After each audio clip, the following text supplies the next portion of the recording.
lo primero que yo voy a hacer es que esos exponentes tienen que estar igual y les pregunto, ¿qué es lo que vamos a hacer para que esos exponentes estén iguales?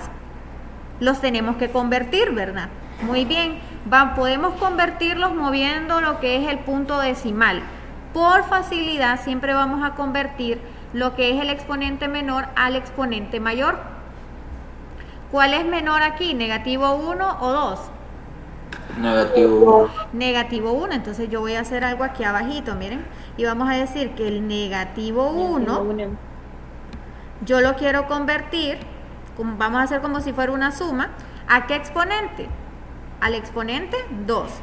Ahora yo les pregunto, ¿qué número tiene que ir sumado o restado para que negativo 1 se me convierta en 2? Negativo 1. Negativo 1. Jesucristo. Menos 3. ¿Positivo qué? ¿Positivo qué? 3. Positivo 3. Exacto, tengo que agregar un positivo 3. ¿Qué me dice la ley de los signos? La ley de los signos me dice que si yo tengo signos diferentes se van a restar y conserva el signo del que tenga mayor valor absoluto. Recordemos que el negativo 1 lo quiero convertir a 2. Entonces, si yo resto 3 menos 1, me va a quedar positivo 2, que es el exponente que yo ando buscando. Ahora bien, escogimos el exponente negativo. ¿A quién le voy a agregar y hacia dónde le voy a agregar esos ceros, que son 3? ¿A dónde los voy a colocar? ¿En lo que es el exponente 2 o en lo que es el exponente 1? Exponente 1. Exponente 1, ¿verdad? Y lo que no, simplemente lo copio. Exponente 1. 2 por 10. 2 por 10 a la 2. Ahora bien, ¿hacia dónde lo voy a colocar? Les dije, si el exponente, si lo que yo voy a agregar, esto de acá, miren, usted se va a fijar, si dice positivo, significa que esos ceros van a estar agregados hacia lo que es la izquierda. Si lo que yo agrego, dado otro ejercicio, si lo que yo voy a agregar para convertir el exponente me da negativo, yo lo voy a mover hacia la derecha. En este caso, yo voy a colocar 3 ceros hacia la izquierda. Entonces, miren, coloco 1, en el primero voy a colocar el punto decimal, ahí me quedó, 2, 3, miren, 3. Ya agregué los 3 y copio la unidad, que aquí también es 3, copio. Ahora, ya ese exponente ya no va a ser por 10 a la menos 1, va a ser por 10 a la ¿cuánto? Por 10 a la 2. Ahora, como ya están con el mismo exponente, miren, tengo aquí por 10 a la 2 y aquí tengo por 10 a la 2, lo que voy a hacer es sumar. 2 más 0 me va a dar 2 más 0 me va a dar 2. Muy bien, ¿y qué pasa? Cuando yo estoy trabajando con puntos decimal, el punto se ubica en donde se encuentre. Por ejemplo, aquí se encuentra en lo que es la primera cifra. Entonces ahí lo vamos a dejar. Miren, 2 más 0 es 2. ¿Dónde se encuentra el punto decimal? En ese punto, entonces ahí lo dejamos. Como no hay, el 2 está solo, simplemente copiamos todo lo demás. Si no, pues seguiríamos sumándolo, ¿verdad? Pero como no hay más unidades, entonces lo dejamos así. Por 10 a la 2. Ahora, el ejercicio a mí me pedían ¿cuántas cifras significativas? 3. 3. Entonces yo digo, las cifras significativas que me pide el ejercicio son estas, 2.00. Estas son las 3 cifras significativas.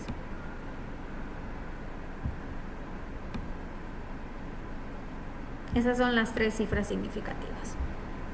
Muy bien, ¿preguntas hasta aquí? Por favor, jóvenes, hagan sus preguntas. Hagan sus preguntas porque después que usted no pregunta, yo ya no puedo hacer nada. ¿No hay ningún detalle ahí? ¿Todo el mundo lo entendió? Hoy sí, pero eso es lo que me confundía, lo de A la de, Lo de que las a la cifras. izquierda era positivo y a la derecha era Sí, negativo. así usted va a agregar, tienen que estar leyendo permanentemente. Si usted lo que agrega aquí son positivos, van a ir hacia la izquierda. Y si lo que agrega aquí el resultado le da negativo, va a agregarlos hacia la derecha. O los agrega o corre el punto decimal hacia la derecha. Muy bien. Generalmente siempre les van a salir hacia la izquierda, porque yo les he dicho que es mucho más sencillo hacerlo convirtiendo el menor en mayor. Así de simple. ¿Hay alguna otra pregunta? Profe, dice Andrés que lo acepte. Si por ejemplo yo tengo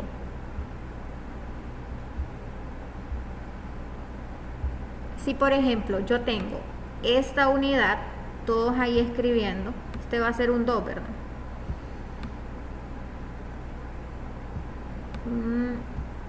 Tenemos ahí, tenemos este número, tenemos este número.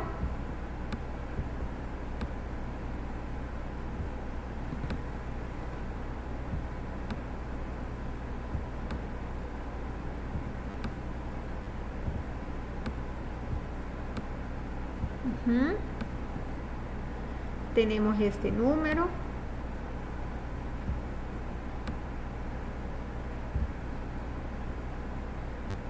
Se me manchó aquí todo. Entonces, imaginémonos en el primer ejercicio que tengo ahí. Yo les pregunto, ¿cuántas cifras significativas hay en ese número? Una. ¿Por qué? Porque solo hay una distinta a 0. Solamente hay una número distinto a 0 y no hay punto decimal. En la siguiente, ¿cuántas cifras hay?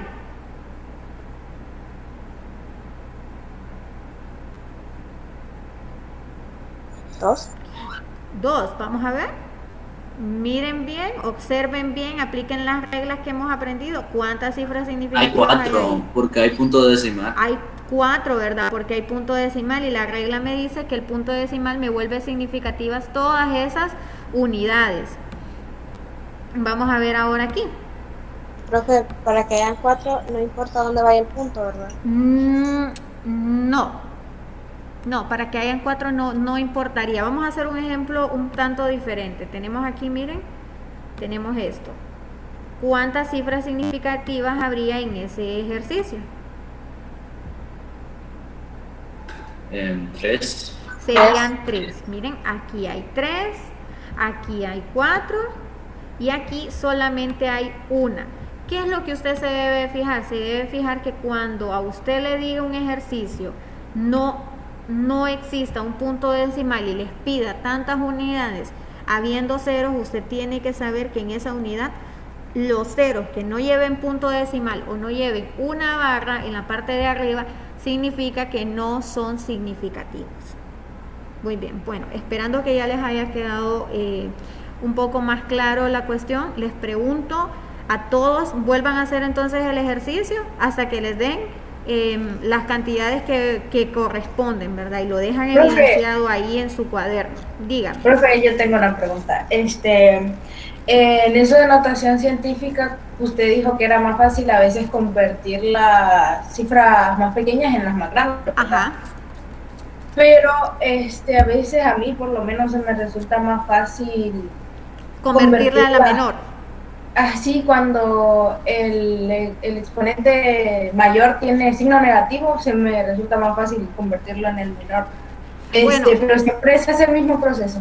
Siempre se hace el mismo proceso. Yo creo que ahí lo que va a haber un poco de detalles a la hora de hacerlo en el ejercicio de manera online, porque ahí siempre tiene que convertir la notación última que le dan, la notación científica, al exponente que sea mayor. Esa sería el único detalle, porque recuerde que nosotros le dan las dos opciones y entonces yo les digo que es mucho más sencillo y se los coloco de esa manera. Entonces ahí usted lo puede resolver de la manera que usted desee, se le haga mucho más fácil. Bueno, voy a continuar entonces con el tema. Me dicen por favor, quiero saber si a todos les dieron estos resultados, si hay alguien que no le entiende. Entonces, miren, vamos a iniciar Las con- leyes. muy bien, las leyes que rigen el universo. Las propiedades de la las entropía. propiedades de la materia. Entonces, vamos a iniciar ahí con una pequeña introducción hablando de qué es física. La física, jóvenes, tiene que ver con nuestro entorno. Es el conocimiento esencial para comprender el universo, para comprender el mundo y las leyes que lo rigen. La física se clasifica en dos ramas principales. Una que es lo que es la física clásica, que es lo que nosotros vamos a estar observando y vamos a estar hablando durante estas dos asignaturas, tanto de física 1 como de física 2. Y cuando lleguen a la universidad, pues van a poder observar y hablar acerca de la física moderna. La física clásica, dentro de la física clásica hay diferentes ramas.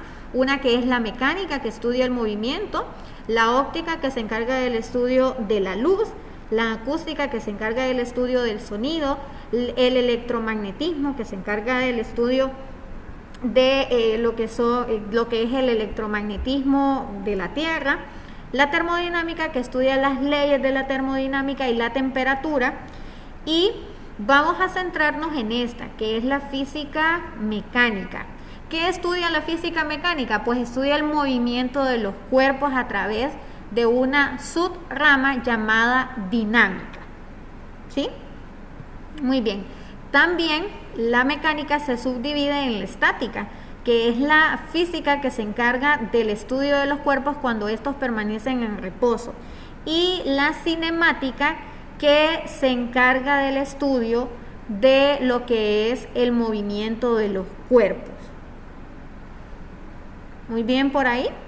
¿Vamos bien? ¿Hay algún detalle? No. ¿No? Muy bien, entonces vuelvo a repetirles. La mecánica se divide en dinámica, estática y cinemática. Y luego tenemos lo que es la moderna. ¿La moderna de qué se encarga? Bueno, la moderna se encarga tiene diferentes subramas, que está la física nuclear, la física atómica, la física de las partículas elementales, o sea, el descubrimiento de nuevas partículas de la materia más pequeñas que los protones, electrones y neutrones; la relativista, que se encarga del estudio más centrado en lo que es la relatividad; y la mecánica cuántica, que estudia los diferentes procesos o estados cuánticos de la materia. Esto es más o menos a grosso modo para que ustedes puedan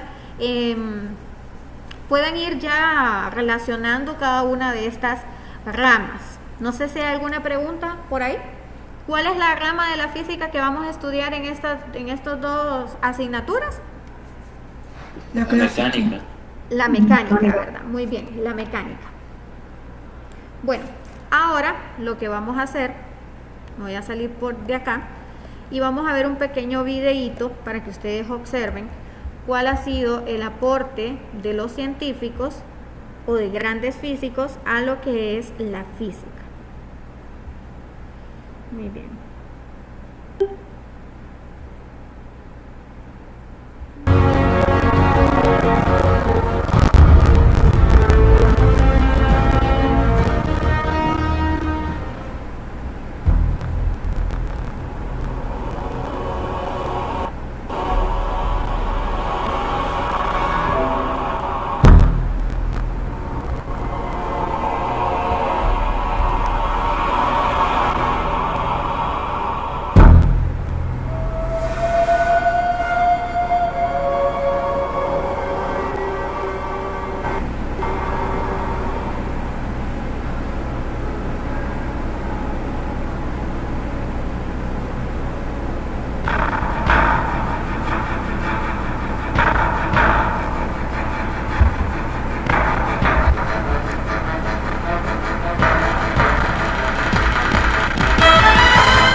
Muy bien.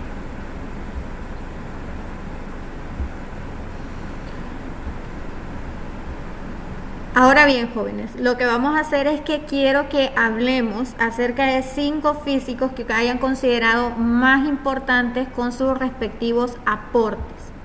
Vamos a ver por ahí quién nos ayuda. ¿Cuáles científicos creen ustedes que han sido más importantes a la historia de la física? Newton, Tesla y ¿cómo se llama?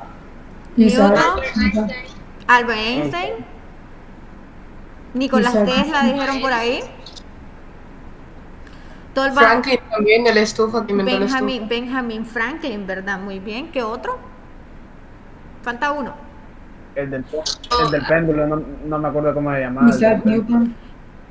Muy bien, Isaac Newton mencionaban a Albert Einstein, mencionaban a Nicolás Tesla, mencionaban también a Benjamin Franklin y mencionaban también a Thomas Alva Edison. Bueno, entonces, como hablábamos, todos estos científicos tuvieron un papel importante en el desarrollo de la física y desde la invención, por ejemplo, del primer bombillo por Thomas Alva Edison hasta la última aportación más significativa, que es poder enviar un robot para poder crear las condiciones y tomar las imágenes en Marte, que fue lo que pasó hace unos pocos días atrás. Todo eso tiene que ver con la física. Imagínense ustedes que la última expedición que se está haciendo para Marte fue la que inició el año pasado, creo a mediados de julio. Ya llegó. No sé si ustedes han visto las últimas noticias. Muy bien, el robot lo que tiene de intención es poder observar las condiciones de vida que hay en Marte, e imagínense ustedes la emoción de poder observar esas primeras imágenes de un planeta que hace muchísimos años atrás, por ejemplo, Giordano Bruno, que fue uno de los primeros cosmonautas de la historia, fue quemado vivo por afirmar de que el Sol, nosotros no éramos el centro del universo, que nosotros girábamos alrededor del Sol, que había un sistema solar y que pues fue quemado en la hoguera, ¿verdad? Por afirmar tales ideas. Pensar en un Galileo Galilei que años después también observó con su telescopio lo que Giordano Bruno había dicho años atrás, y la emoción de poder observar una imagen de Marte en pleno siglo XXI, en el año 2021, eso tiene que ver también con la física. Porque yo escuché también que se habían propuesto para el 2050 llegar al hombre también ahí. Sí, exactamente. La idea, lo que se ha propuesto, muy bien, lo que se ha propuesto es que antes que termine lo que es este siglo en el que estamos, poder habitar las condiciones para que el hombre y aproximadamente 1000 hombres puedan habitar el planeta Marte, ¿verdad? Ahora, cabe mencionar de que tienen que crear todas las condiciones, porque en el planeta Marte el agua, que es fundamental para que exista la vida, no se encuentra en estado líquido, sino que debido a la condensación de su atmósfera y a la temperatura, el agua pasa directamente de un estado sólido a un estado gaseoso. Entonces, imagínense ustedes, en todo eso tiene que ver la física. Muy bien. Ahora, en el libro de texto hay una parte donde dice cómo estudiar física, y para mí eso es bastante importante, tomarnos un espacio para que lo podamos hacer, porque habla de cómo es la preparación de la clase, que no solamente se basa en la preparación del maestro, sino también en la responsabilidad de ustedes, y vamos a hablar de algunos aspectos por ahí. No sé si alguien ya lo encontró. ¿Los aspectos de qué, prof? Los aspectos donde está el apartado de cómo estudiar física. El libro no habla de eso. No habla de eso. No sale. Esta imagen que yo les tengo aquí en pantalla, yo les voy a leer unos aspectos que me imagino que es que ustedes no los encuentran, pero ahí tiene que estar en la introducción. No está. Bueno, les voy a leer entonces, porque no encontré el PDF, donde dice: la responsabilidad final del aprendizaje corresponde al estudiante. El maestro es un facilitador. La escuela es un simple campus y el texto es solo un libro. Asista puntualmente a las clases, preparado para los temas que se expondrán, estudie antes el material y anote las preguntas que desea plantearle al profesor. El aprendizaje oportuno es un aprendizaje eficaz. Es mejor estudiar 1 hora cada día de la semana que 20 horas un día sábado o domingo antes del examen. Después de cada clase o exposición, empleo su hora libre más favorable para reforzar lo que se ha aprendido en los temas presentados. Repase algunos ejemplos. Cuanto más tiempo deje pasar, se le olvidarán los aspectos importantes de la clase y perderá más tiempo. Si espera hasta el fin de semana, necesitará muchas más horas para revisar y reconstruir la clase a partir de sus anotaciones. Estudiar todo poco antes del examen no funciona. Mejor repase los problemas que se hayan resuelto y trabaje en el libro con otros semejantes. El aprendizaje cabal va más allá del salón de clases. ¿Todos están escuchándome? Sí. Muy bien, dice. Sí. A fin de retener y aplicar lo aprendido en la clase, es indispensable que resuelva problemas por su cuenta. Solicite ayuda de otras personas, incluidas el profesor, después de haberse esforzado en contestar los problemas asignados. Es lo que acaba de pasar. Si por ejemplo, o no sé si es el caso, ¿verdad? Pero si usted no hace nada, por ejemplo con la worksheet anterior, en querer realizar esos ejercicios y viene a la clase en blanco, sin poner nada de su parte, no vamos a poder avanzar. No todo depende del profesor. El libro de texto también lo dice, y también obviamente no depende de mí el 100%. Yo soy una facilitadora, pero de usted depende cómo usted asimile.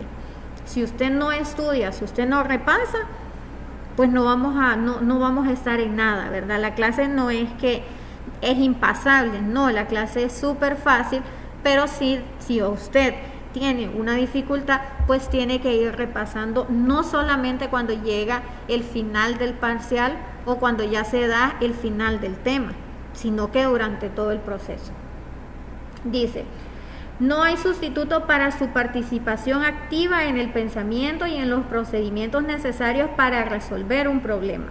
Repase las habilidades básicas. En el capítulo 2,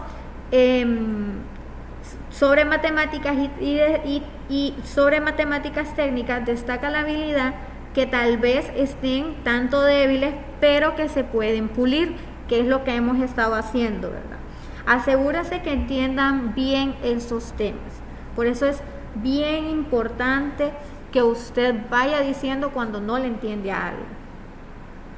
Muy bien, dice: busca a un compañero, pídele un número de teléfono, establezca un sistema de compañerismos para que se puedan apoyar entre sí. La organización es clave en el verdadero aprendizaje. Si tiene dificultades, pida ayuda cuanto antes. La planificación y organización. Hoy en día un estudiante puede tomar 2 o 3 materias, incluso más, mientras cursa la clase de física. Pueden trabajar estudiando desde casa, y siempre y cuando sea organizado y también planificador. Muy bien. ¿Hay alguna pregunta o duda con respecto a lo que acabamos de hablar? Y dice: voy a hacer el ejercicio tal, que nos dejaron de tarea un ejercicio. Entonces voy a anotar qué cosas son las que no le entiendo, para que cuando el profesor lo explique y todavía me quede en esa duda, yo poder preguntar qué es lo que yo no sé, cómo es que puedo hacer. ¿Estamos? Bueno, les quería entonces leer esa parte. ¿Cuántos minutos? Nicolás Tesla, Albert Einstein. Bueno, los escriben. ¿Ya escribieron las ramas de la física? Yo solo puse que se dividía en clásica, en moderna Y las otras clasificaciones me imagino que son, que es la mecánica de la... Bien, de la clásica. ahorita se la voy a volver a colocar. Bien. Aquí yo tengo la presentación. Aquí está la clasificación. Volvemos a mencionar, nosotros nos vamos a basar en lo que es la mecánica. La mecánica se divide a su vez en tres: dinámica, estática y cinemática. La dinámica estudia el movimiento. Agreguemos ahí que la dinámica estudia también cómo se produce ese movimiento. A la dinámica le interesa cómo se produce el movimiento y cuáles son sus causas. En cambio, la cinemática no. La cinemática solamente estudia el movimiento sin importarle sus causas. A la cinemática no le interesa esto. Profe, entonces a la mecánica estudia... La mecánica se divide en dinámica, estática y cinemática. Y les decía que la dinámica como la cinemática estudian el movimiento. ¿Cuál es la diferencia? Que la dinámica le interesa saber cómo se produce ese movimiento y cuáles son sus causas. En cambio, a la cinemática no le interesa qué es lo que produce el movimiento. Ella solamente lo describe. Describe el movimiento de una partícula nada más. ¿Sí? Como lo que mirábamos el año pasado. La dinámica solamente dice 30 kilómetros por hora. No le interesa cómo se produce, quién fue que lo causó. En cambio, la dinámica sí. Se interesa en cómo se producen esos movimientos y trata de explicarlos. Bueno. ¿Ya? ¿Me dicen ya? No, profe, no he terminado de copiar. Bueno, copiamos.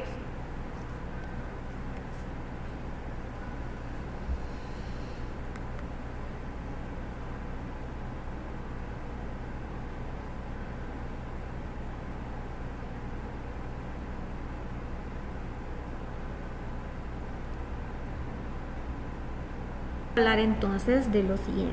Miren, el lenguaje de la física es universal y los hechos y estas leyes se deben de expresar en unidades de manera precisa. Para expresar esas unidades, nosotros necesitamos hablar de magnitudes.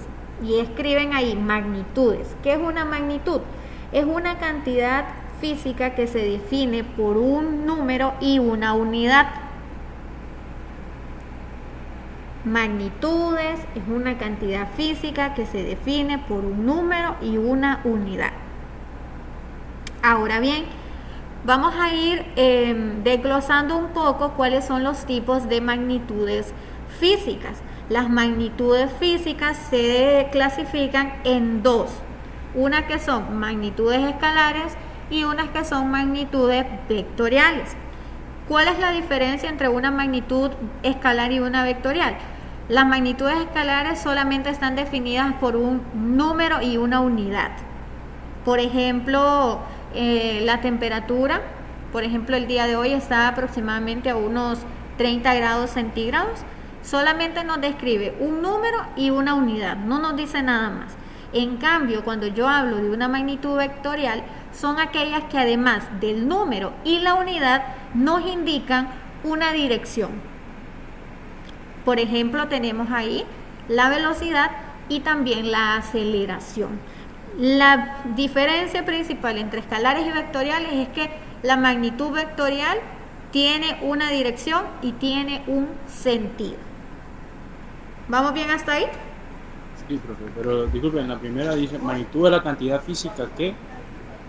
Magnitud es una cantidad física definida con un número y una unidad.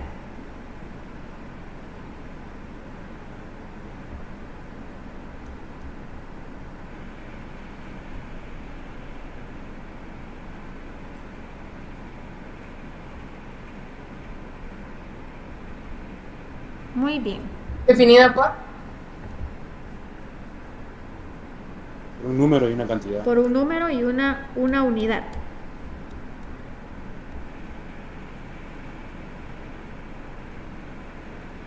Muy bien. Y magnitud también es cuando nosotros definimos una unidad para algo. Una magnitud puede ser el camino de la casa a la pulpería o el camino, cuántos son la distancia entre su casa y lo que es el colegio.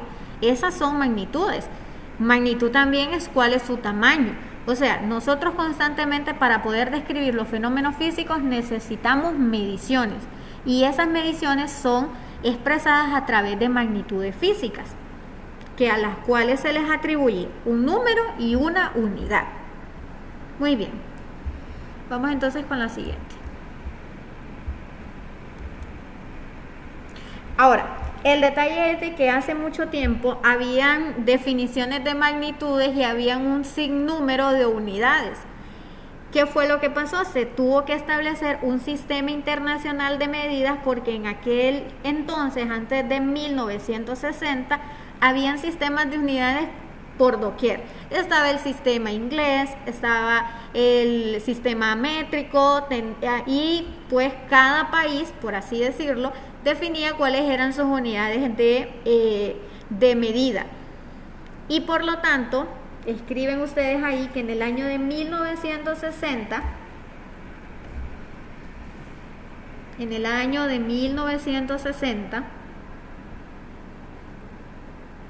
el Comité Internacional de Pesos y Medidas,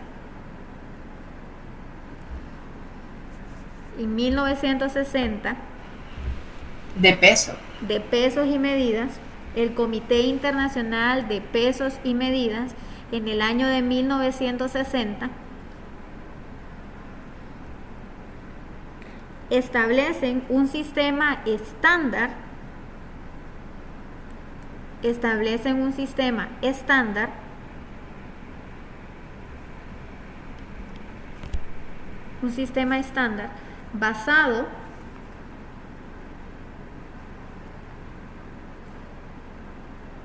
basado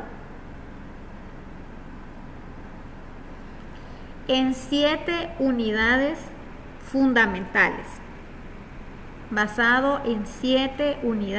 fundamentales.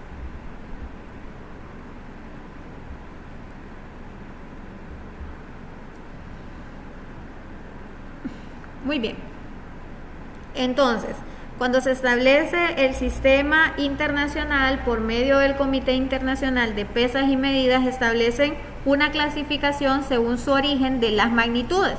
Y ahora vamos a hablar de dos tipos de magnitudes. Unas que son fundamentales y otras que son derivadas. Escriben por favor el concepto ahí de magnitud fundamental.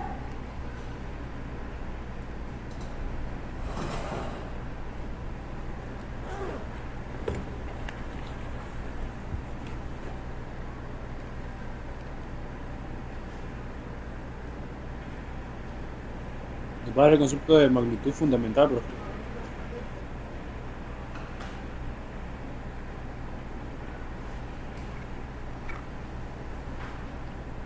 Sí, eso es.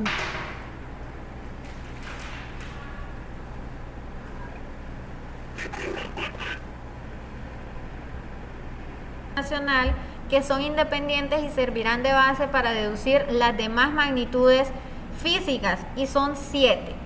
Las magnitudes fundamentales no pueden derivarse, ellas son independientes y vamos a conocer cuáles son esas.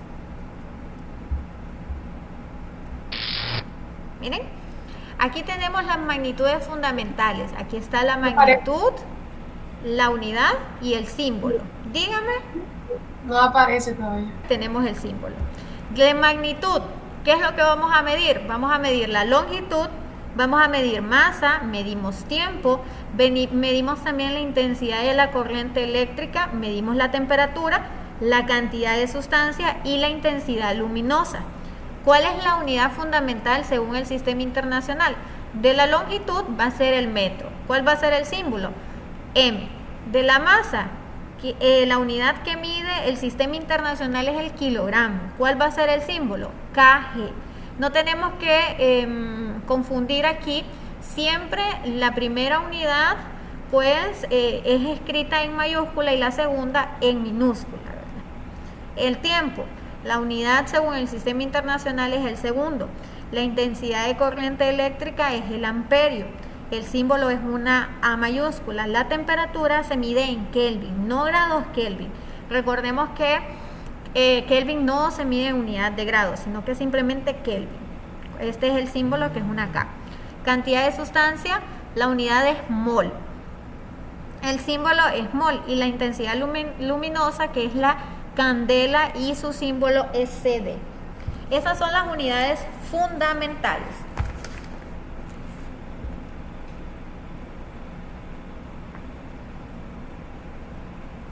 Muy bien.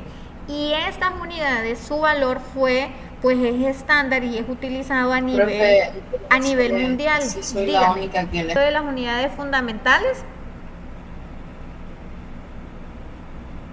que sirven para sacarlas de las demás magnitudes físicas. muy bien, y que no son independientes y que no se derivan de las demás. Ahora vamos a ver cuál es la definición de cada uno de estos símbolos y de estas unidades.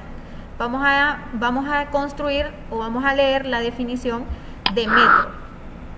Miren, vamos a ver ahí. ¿Cuál es la definición de metro? Si alguien me ayuda a la lectura. Profe, No aparece. No aparece.